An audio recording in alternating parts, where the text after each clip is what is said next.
Apa jadinya jika masyarakat tidak memahami hak dan kewajibannya dalam demokrasi?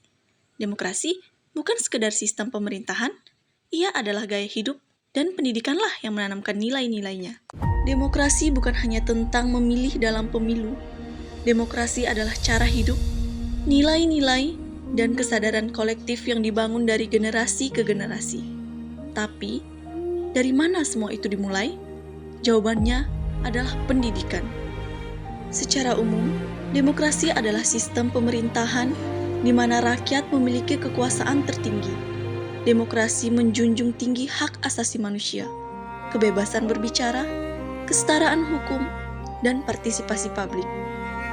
Di Indonesia, demokrasi telah mengalami perjalanan panjang dari era parlementer, Orde Baru yang otoriter, hingga era reformasi yang memberi ruang kebebasan sipil. Demokrasi Indonesia berakar pada nilai-nilai Pancasila, terutama sila keempat. Namun, demokrasi bukanlah sistem yang otomatis berjalan baik.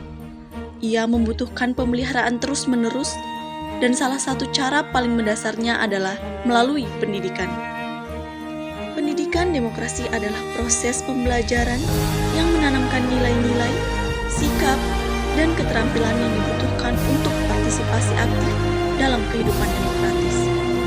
Tujuannya bukan hanya mencetak siswa yang cerdas secara akademik, tapi juga warga negara yang kritis, toleran, peduli, dan bertanggung jawab.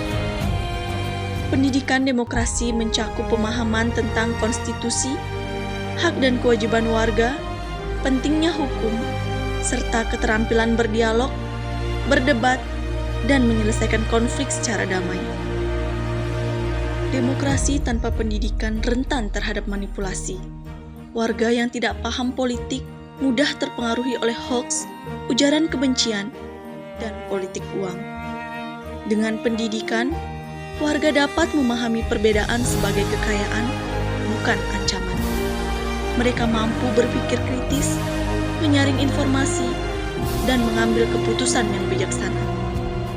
Di negara dengan pendidikan demokrasi yang kuat, warga aktif dalam pemilu, organisasi sosial, hingga aksi sukarela yang memperkuat partisipasi sipil.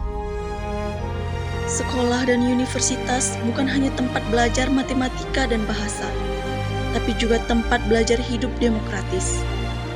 Lembaga pendidikan dapat menciptakan ruang diskusi, pemilihan OSIS, debat publik, bahkan simulasi sidang parlemen. Guru dan dosen memegang peran penting sebagai agen nilai demokrasi dengan memberi ruang bagi perbedaan pendapat, menghargai keberagaman, dan membimbing diskusi kritis. Dan tentu saja, generasi muda adalah harapan bangsa. Kita adalah pemilih, aktivis, dan pemimpin masa depan. Demokrasi bukanlah hadiah. Ia adalah hasil perjuangan yang harus terus diperjuangkan. Pendidikan adalah pupuknya, dan kita adalah tanahnya. Tanamlah nilai demokrasi itu mulai hari ini, dari hal kecil seperti mendengar, berdialog, dan peduli terhadap sesama. Pendidikan memperkuat demokrasi, dan demokrasi memberi ruang untuk pendidikan yang merdeka. Mari jadi warga negara yang sadar, aktif, dan bertanggung jawab.